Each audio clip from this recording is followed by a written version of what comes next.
Meron rin akong Young Farmers Challenge. Nasa season 5 na ako para sa Young Farmers. Ito rin ang isang napaka mapanganib na istatistika na ang average ng farmers ngayon natin ay 58 years old. Sa taong 2030, malapit-lapit na yan, wala na tayong kakainin kundi imported pagkat wala nang nagtatanim. Nakakapangamba talaga yan. Kaya kinakailangan kumikita ang mga bukid at makita ng ating kabataan na sulit pa rin maging magsasaka.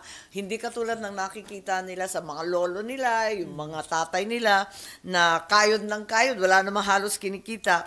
So itong Young Farmers Challenge, nasimulan ko about 5 years ago. Ngayon, umpisa na naman tayo.